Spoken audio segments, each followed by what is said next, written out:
Fair at the Mijas Hotel on Sunday. First of all, though, big welcome to you, Raquel. Hello, good afternoon. How are you? I'm fine, thank you. Are you? I'm very well, thank you very much. Good, good. And yes, you always have, I mean, you do seminars, we're going to mention where they are soon. Yes. And you've always got interesting topics to talk to us about, things that are current. And Yes. of course, selling and buying a Spanish property is always something that people need to know about and what the correct procedure is. But we're concentrating today on buying a Spanish property, aren't we? Yes, we are going to talk about buying a Spanish property, what is the procedure and what a buyer can expect. Mm-hmm.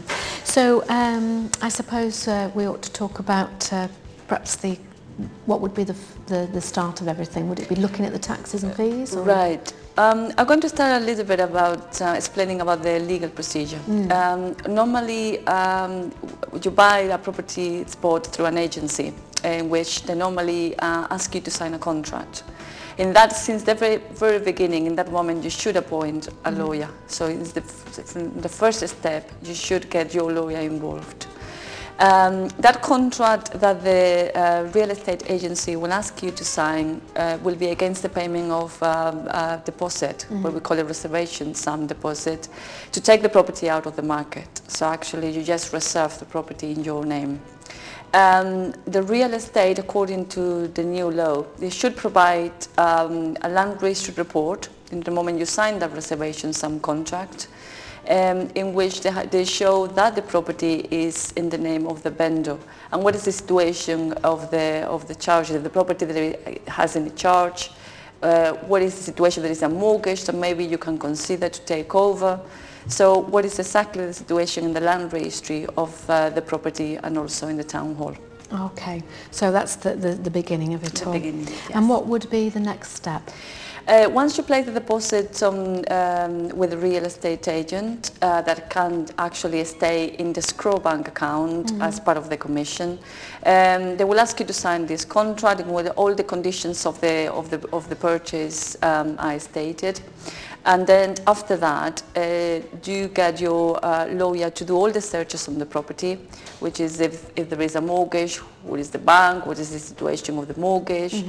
I also, me personally, I like to check if the vendor is non-resident, if there is any tax that is owed to the tax office. That's important. That's yes. important. What is the running cost of the property, if there is any debt with regards to the community, if there is any debt with the local real estate, with regards to the local real estate tax. Because you can go back 5 years to check all these things, can't you? Yes, actually you can inherit the debt, so that actually goes against the property, the local taxes. So that's why it's important that your solicitor do all this checking. And then you just buy the property free of charges. Normally there is any debt. The situation nowadays is that the buyer will retain all the debts that pertain in the property from the purchase price. So actually they will be paying the total purchase price agreed in the reservation sum contract, minus any monies that is outstanding. If the vendor is a non-resident, the buyer should expect that from the purchase price agreed, they're going to have withheld the 3%, which the vendor by law has to deposit in the tax office. That is owed to the vendor. This is part of the vendor's taxes. So once all these searches have been done, the following process is to sign a private purchase contract between both parties, vendor and buyer. If there is any furniture, normally an inventory is attached to the private purchase contract, which the agent actually should check before the completion takes place at the notary.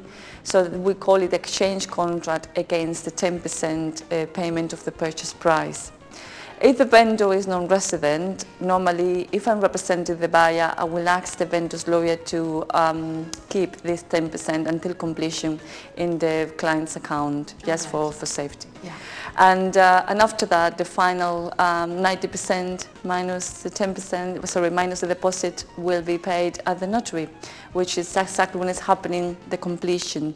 We call it the completion date. And it's when the title deed of the purchase is signed before a notary public.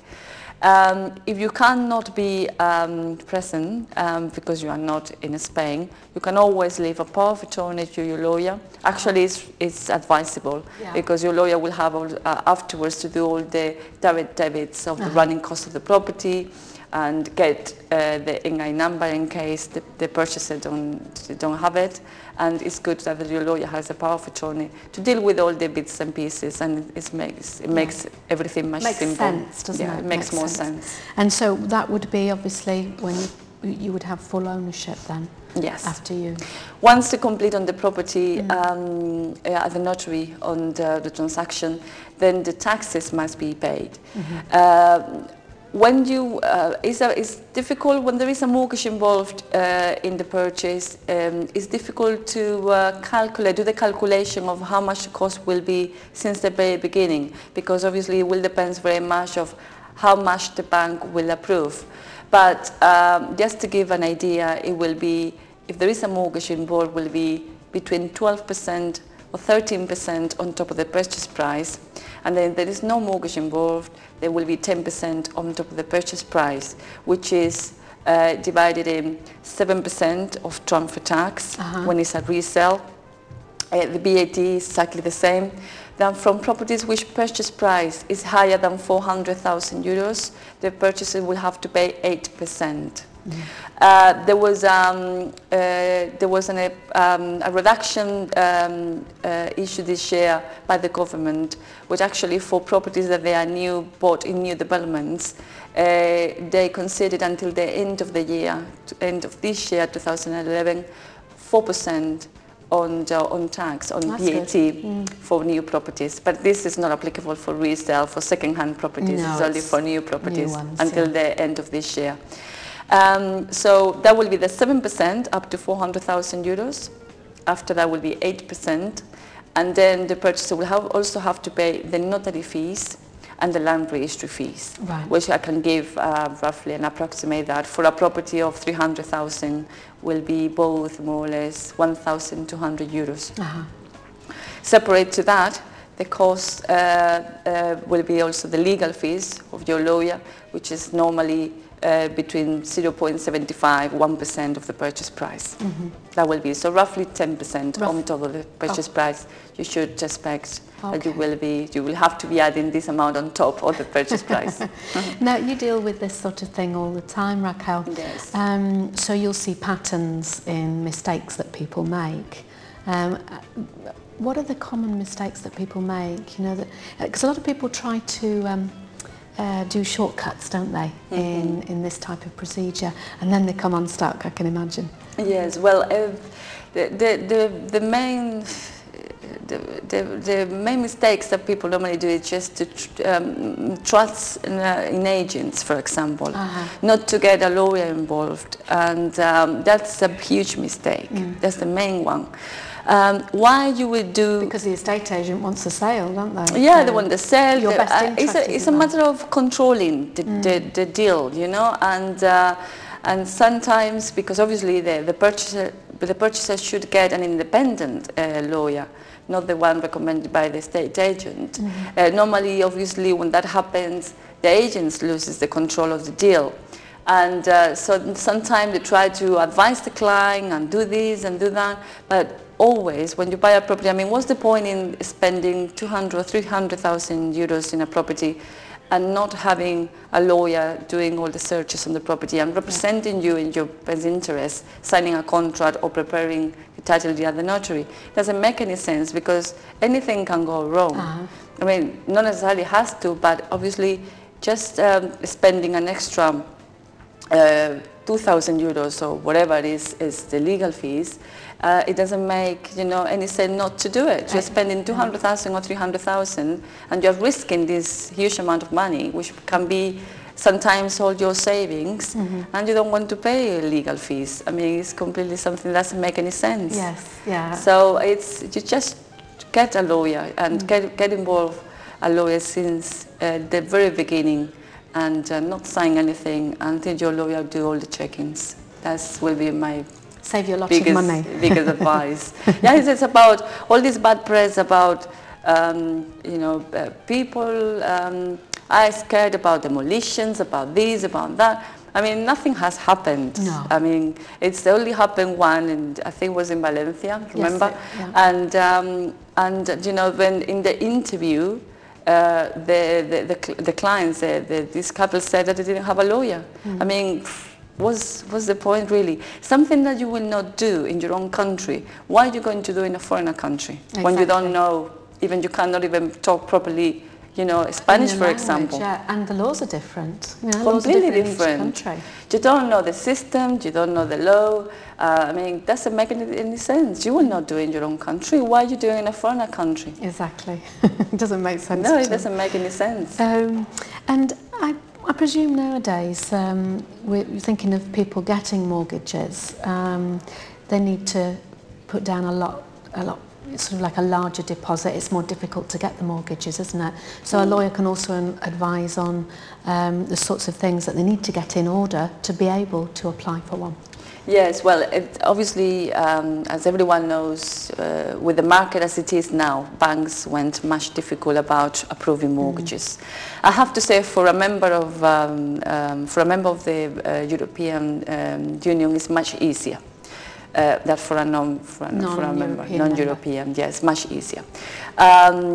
But having said that, there are two or three different things to take into account. Sometimes, depending on which kind of property are you buying, sometimes nowadays we can find, for example, repossessions. And normally the repossessions are already, I mean, the legal owner is already with the bank. The legal ownership of the property is already with the bank because the bank repossesses the properties, which is an easy step, or easier, if you like, because the bank already is facilitating the mortgage to the purchaser. So that's one thing. The transaction will go exactly the same as I explained before. It doesn't matter who is the legal owner of the property, it will go exactly the same. The only thing is they will have to provide proof of income to the bank, in this case, which is Conside, that is the owner. And for salary, it will be the last tax return, 3 wage slips, a letter from the employer stating the income, and also a bank reference letter. For autonomous or self-employed, there are different. Normally, they ask for a chartered accountant to certify the last 3 years' accounts, also tax return, a bank reference letter. Normally, the net income of the buyer will have to be 3 times the mortgage payments, right. the monthly payments of the mortgage. So that more or less is the standard that they will be approving. Standard, really. Yes. Because it also protects the person that's buying as well, so they don't get into debt. Yeah. Well, obviously nowadays it's not as it used to be. Like that 100% finance, 80% finance. I mean, it's not that usual anymore. And if it is, it's in the case I mentioned before about repossessions, about properties that have been repossessed. And banks obviously wants to get rid of them because they don't want to become in real estate, which irremediably they are becoming, because they are keeping properties from developers that you know, they never paid. But considering that situation will be a little bit easier. Normally it's up to 70% for non-residents, and obviously everything will depend on the valuation. People confuse a lot about valuations, amounts, and why the valuation came so low, and people get upset about it. I mean, people have to distinguish that a valuation is not the same as a market price. It can't coincide nowadays because obviously all the market prices went lower. But we have in Spain, we call different values. For example, when you want